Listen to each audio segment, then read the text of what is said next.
ना। खाला मीठी माता की।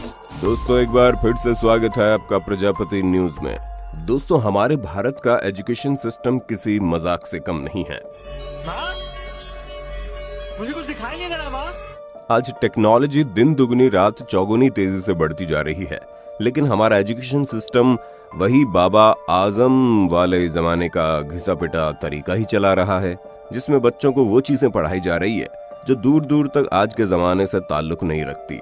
लेकिन एक बात तो पक्की है, टेक्नोलॉजी ने हर तरफ अपना कब्जा जमा रखा है और ये बात हमारा आज का एजुकेशन सिस्टम समझने को तैयार ही नहीं है। तभी तो पीएचडी करके बैठे लोगों तक को नौकरी नहीं मिल रही और टेक्नोलॉजी को ठीक तरह से समझकर नए कल के साथ कदम से कदम मिलाने वाले लोग एक खुशहाल जिंदगी जी रहे हैं। ऐसे में हमारे एजुकेशन सिस्टम की सबसे बड़ी गलती क्या है और इसे कैसे सुधारा जा सकता है, इस बारे में मैं यानी आपका दोस्त विशाल प्रजापति अपने इस वीडियो में बताने वाला हूं। इसलिए वीडियो के बिल्कुल अंत तक हमारे साथ इसी तरह बने रहना।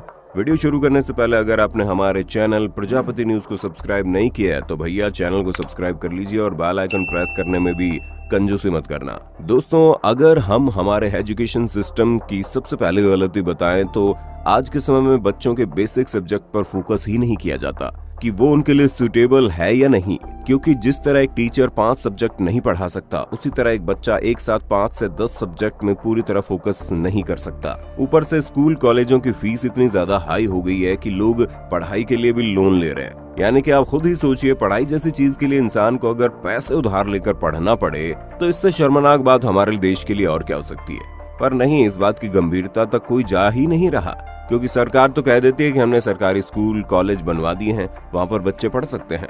लेकिन जो सरकारी कॉलेज अच्छे हैं वहाँ पर रिजर्वेशन का ठप्पा लगा रहता है और सरकारी स्कूलों में कोई अपने बच्चों को डालना ही नहीं चाहता, क्योंकि वहाँ पर टीचर पढ़ाने की बजाय या तो सेटर बिना करते हैं या फोन में बातें करते हैं। उसके अलावा हमें नहीं लगता कि सरकारी स्कूल्स में उस तरह से बच्चों की पढ़ाई पर ध्यान दिया जाता है जिस तरह प्राइवेट स्कूलों में दिया जाता है। यही कारण है कि माँ बाप अपना पेट काट कर बच्चों को प्राइवेट स्कूल में भेजने के लिए तैयार हो जाते हैं और सरकारी स्कूल को कोई पूछता ही नहीं है। दोस्तों बच्चों का IQ लेवल 14 साल की उम्र से बढ़ना शुरू हो जाता है, तब तक बच्चा 10वीं क्लास में पहुंच जाता है। ऐसे में यही सबसे सही वक्त होता है जब उसे अपने मनपसंद सब्जेक्ट को लेकर उसमें आगे बढ़ने का मौका मिलना चाहिए, क्योंकि हमारे देश में एजुकेशन मतलब केवल अच्छे मार्क्स लाना है, इसके अलावा कुछ नहीं है। अगर 20 साल बाद आप देखेंगे तो कोई आपसे आपके मार्क्स नहीं पूछेगा, सिर्फ इंसान ये देखेगा कि आप कितना कमा रहे हैं और किस तरह की जिंदगी जी रहे हैं। इसी वजह से जो लोग किसी एक चीज पर फोकस करके आगे बढ़ते हैं उन्हें सफलता मिलती ही मिलती है।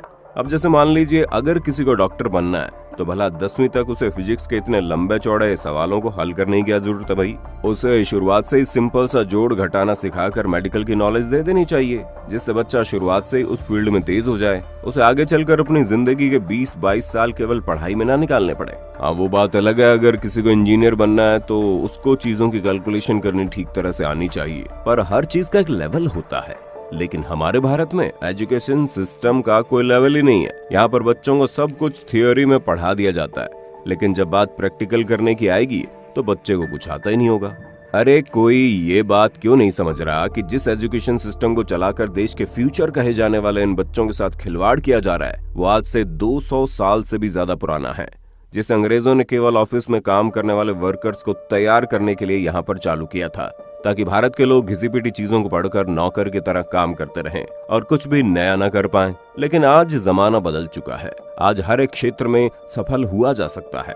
आज से करीब 2-3 दशक पहले बच्चों से ये कहा जाता था कि तुम पढ़ाई के अलावा खेलकूद में भी आगे बढ़ सकते हो, लेकिन अब अगर आपको पढ़ाई भी नहीं आती और खेलकूद भी नहीं आता तो आप आगे बढ़ सकते हैं, क्योंकि टेक्नोलॉजी इतनी ज्यादा एडवांस हो गई है कि आप किसी भी एक चीज को अच्छी तरह से सीखकर उसमें मास्टर बन के अपनी मर्जी की जिंदगी जी सकते हैं। लेकिन नहीं, ये बात ना ही हमारे देश की गवर्नमेंट को समझ में आ रही है, ना ही स्कूल चलाने वाले लोगों को समझ में आ रही है, और परिवार वाले तो इस बात को समझने को तैयार ही नहीं हो रहे।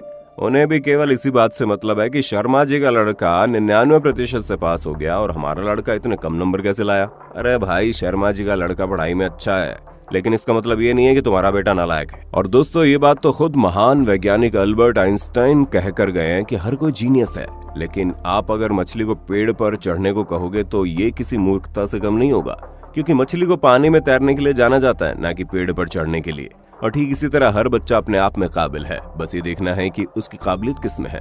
और आज के समय में हमें नहीं लगता कि इंसान को अपनी काबिलियत ढूंढने में ज्यादा समय लगेगा, क्योंकि आज हर एक फील्ड में आगे बढ़ा जा सकता है। और ये बात आज के बच्चों से ज्यादा माँ बाप को समझने की जरूरत है, क्योंकि माँ बाप बच्चों को हर बार ये बोलते हैं कि तुम्हें अच्छे नंबर लाने हैं, जबकि ये सच नहीं। अगर आप बच्चे पर दबाव नहीं डालेंगे तो ऑटोमेटिकली वो खुद से सीखने की कोशिश करेगा। और अगर आपका बच्चा खुद से कोई चीज नहीं सीखना चाहता है तो आप क्यों जोर जबरदस्ती करके उसे किसी एक चीज में ढकेलना चाहते हो? ऐसा भी तो हो सकता है वो किसी और चीज के लिए बनाओ, क्योंकि इसी जोर जबरदस्ती का नतीजा होता है कि आज बच्चे डिप्रेशन में आकर सुसाइड करने की सोचते हैं, और सुसाइड करने वाले अधिकतर लोग स्टूडेंट ही होते हैं। इसलिए दोस्तों, अभी भी समय अपनी आंखें खोल लो और हमारे भारत का नया भविष्य यानी कि आज के बच्चों को वो करने की आजादी दो जो वो करना चाहता है।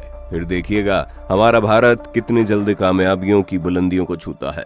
तो दोस्तों, आज के लिए बस इतना ही। उम्मीद है आपको एजुकेशन सिस्टम का सच समझ में आ गया होगा। कौन है ये लोग, कहां से आते हैं? बाकी आपका इस पर क्या कहना है हमें कमेंट में जरूर बताना, और इसी तरह की इंटरेस्टिंग वीडियोस को लगातार देखते रहने के लिए हमारे चैनल प्रजापति न्यूज को सब्सक्राइब करना ना भूलें। और हाँ, हम फिर मिलेंगे नए वीडियो में, तब तक के लिए जय हिंद जय भारत। दोस्तों, आपकी स्क्रीन पे 2 और वीडियोस दिख रही हैं, जिसे देखने के लिए आप इस स्क्रीन पर क्लिक करें। दोनों देखिएगा, बहुत अच्छी वीडियो बनी है।